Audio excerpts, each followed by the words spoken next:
eu vou falar para vocês algumas coisas aí que Getúlio Vargas criou nesse momento aí, né?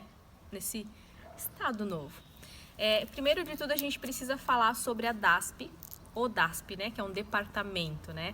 O DASP é o departamento... Agora eu vou olhar minha cola. O DASP é o Departamento Administrativo do Serviço Público. DASP. Vou botar aqui, né? Não precisava nem ter olhado na colinha, né? Era só falar DASP, boto aqui o significado. Mas enfim, gente, esse departamento, ele seria meio que uma junta administrativa aí que prestava assessoria, ele assessorava o presidente, né? Assessorava o Getúlio Vargas para que ele tomasse as melhores decisões administrativas. Tá? Porque o Getúlio Vargas, ele era ótimo.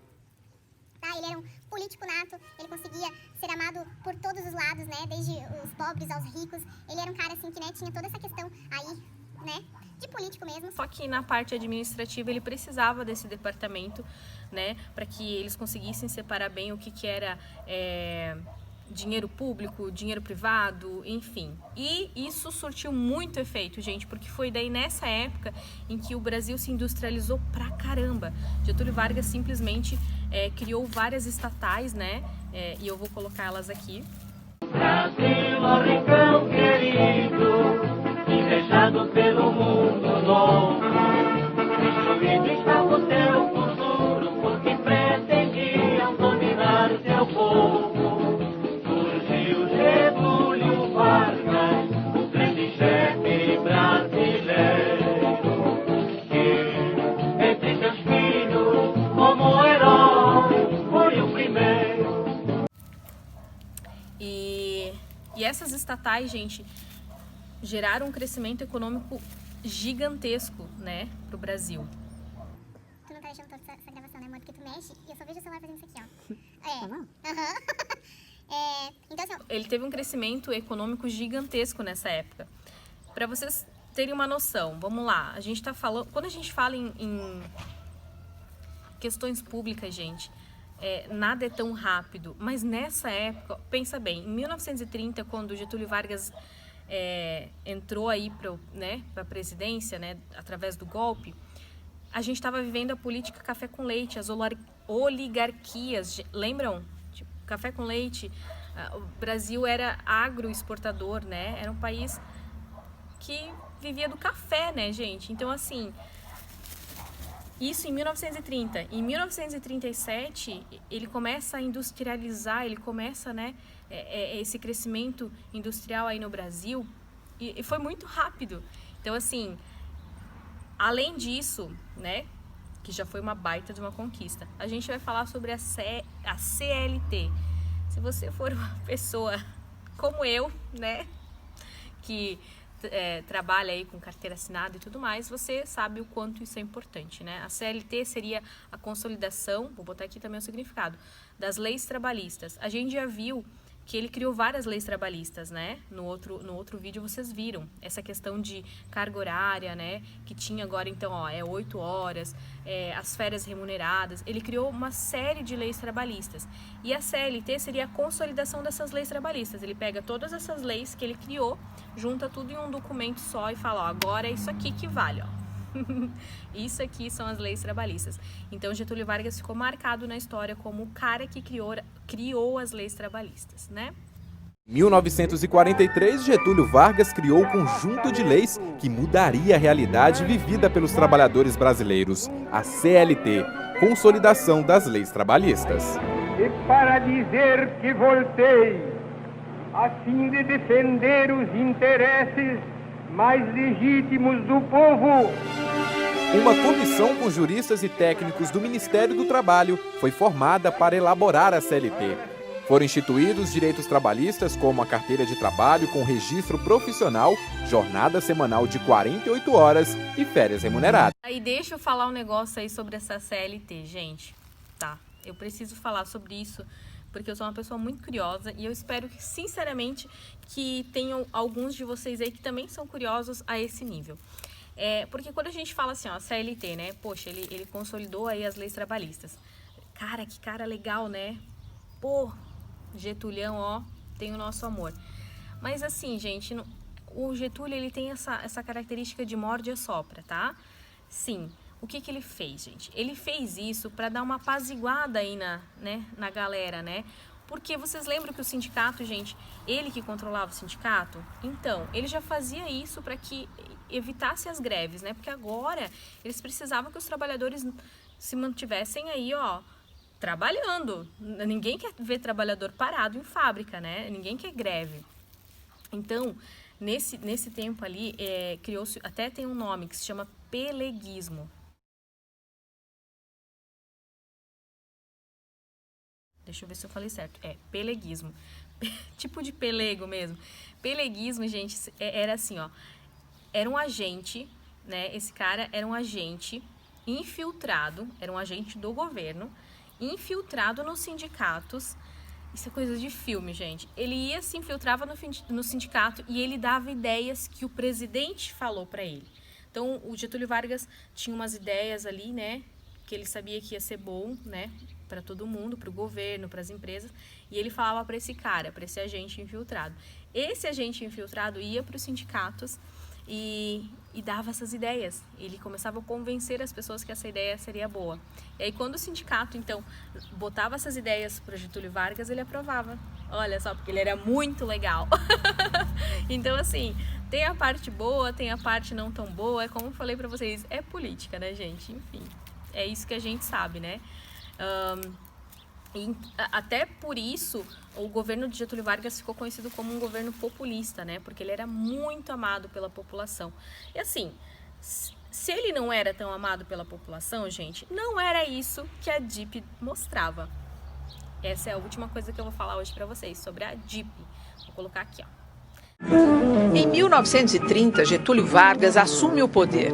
Começa uma década marcada pela radicalização política.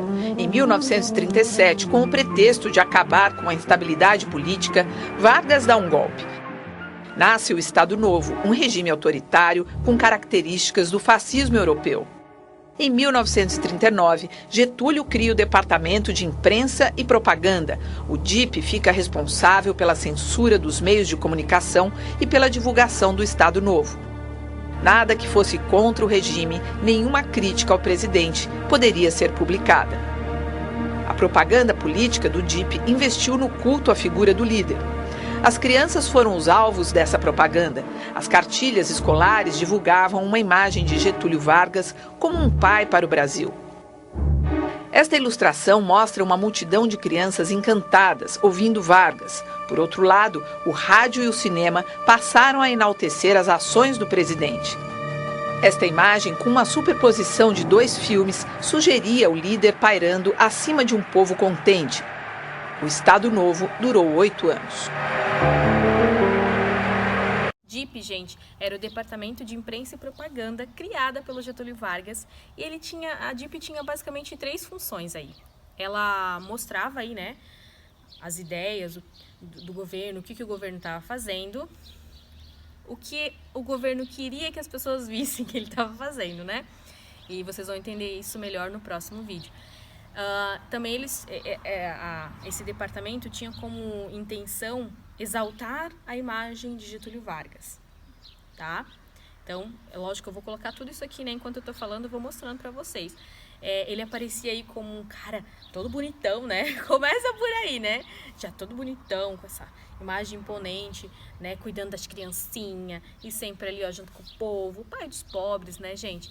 E assim, na verdade, essa ideia ele tirou de um companheiro dele que foi lá para a Alemanha nazista e viu o departamento de propaganda do Hitler, gente. Eu vou colocar aqui algumas propagandas do Hitler e vocês me digam se não é parecidinho, quase igual, né? Só falta o bigodinho mesmo. Então, assim, ó, não tô comparando os ideais do Getúlio com Hitler, eu tô falando que essa propaganda, essa exaltação dele era o que o Hitler fazia lá também, tá?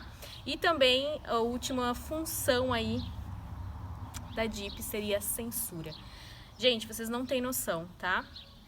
Eu procurei pra caramba, eu até vou colocar aqui, né, um videozinho, eu procurei sobre questões, assim, ó, que aconteceram nessa época aí, né, sei lá, coisas não tão legais, notícias ruins desse período do governo aí de Getúlio Vargas, e eu não encontrei. Eu até aluguei aí um documentário, que se for legal eu vou passar para vocês, se vocês quiserem alugar também. É baratíssimo, você aluga pela internet, você já assiste ali online, que são imagens do Estado Novo, e aí eu tô conseguindo me informar um pouquinho melhor. Mas quando você procura coisas negativas desse tempo, você não encontra. Por quê? Porque era censurado. Não tinha como você falar. Imagina, gente, um Twitter, alguma coisa assim, ó, que nem hoje em dia, você pode falar mal do seu presidente, você pode falar mal de quem você quiser falar mal, né? Assim, não é falar mal, mas assim, criticar, né? É diferente falar mal e criticar, você tá ali criticando algo que você tá vendo. Naquela época não tinha isso aí, não. E ai de quem falasse. Deus do céu, não podia. Então, assim, ó, poucos minutos que eu tô assistindo esse documentário, e eu vou colocar alguns trechos para vocês verem no próximo, né? No próximo vídeo. Eu descobri, por exemplo, que o Monteiro Lobato, né? O Monteiro Lobato lá do Sítio Capão Amarelo, ele foi preso nessa época, gente. Então, assim, muitos famosos que a gente conhece hoje em dia ainda, eles foram presos nessa época ali. Então, assim, outros foram torturados. Então, assim, a gente vai ver umas coisas bem chatinhas aí no próximo vídeo. Mas a DIP, então, era isso. Era o Departamento de Imprensa e Propaganda de Getúlio Vargas. E era responsável por mostrar o quanto ele era maravilhoso, né? Muito que bem que eu estou aqui editando o vídeo. E aí eu percebi que eu não falei da Voz do Brasil, tá, gente? Que já foi, inclusive, a Hora do Brasil. E se tornou a Voz do Brasil, né? Não sei por que essa mudança, né? Vamos descobrir talvez juntos. Mas enfim, eu esqueci de falar, foi um programa aí criado também pela DIP e servia e continua servindo basicamente para falar sobre o que o governo está fazendo, né? Essas questões aí governamentais. E na época do Getúlio Vargas era para exaltar aí, né? As conquistas, o que o governo de Getúlio Vargas estava fazendo de bom. E é isso aí. Eu me dediquei ali fazendo nosso comunicado, né? Como ele fazia para o povo brasileiro. E aí eu esqueci de mencionar. Tudo numa boa, né? A gente tá tudo meio doido. Mas é isso. A Voz do Brasil também era uma forma aí de Getúlio fazer sua propaganda. Aí a gente vai ver o resto assim, né? No próximo vídeo. As coisas não tão legais. Ok? E aí vai entrar essa questão da Segunda Guerra Mundial. A gente participou, não participou? Como é que foi a reação? O Brasil estava do lado de quem? Estava do lado do eixo, dos aliados? De quem? Nós vamos ver isso no próximo vídeo, tá bom? Então eu espero que vocês tenham gostado e estejam gostando, né? Inclusive no próximo vídeo, então, a gente vai finalizar isso e a gente vai ter uma atividade avaliativa. E assim, né? Gente, o 9º ano foram os que mais me decepcionaram com as respostas da nossa atividade avaliativa. Sim, vocês, assim, ó, alguns de vocês procuraram no Google e nem para procurar direito não procuraram, porque vieram umas respostas assim tenebrosas de coisas que eu nem tinha perguntado. Então, tomem cuidado. Se você vai procurar no Google as perguntas, assim, na verdade eu tô dando um recado para quem assiste, mas quem procura no Google provavelmente não assiste o vídeo. Então, assim, né? Mas, né, vai que gente, se você vai responder, olha novamente ou na hora que você está assistindo os vídeos, começa a anotar as principais, né, coisas que eu tô falando, ou volta pro vídeo de novo. Infelizmente, né, vai ter que ver essa cara de bolacha aqui no vídeo, mas procurem as respostas, porque tudo que eu perguntar vai estar nesses vídeos. Então não adianta você procurar no Google e me dar uma resposta pronta, porque normalmente você está me respondendo uma coisa errada, porque você não está entendendo o que está dizendo naquele texto. Então, cuidado, gente, tá bom? No mais, bons estudos, ótima semana para vocês e até a próxima. Beijo!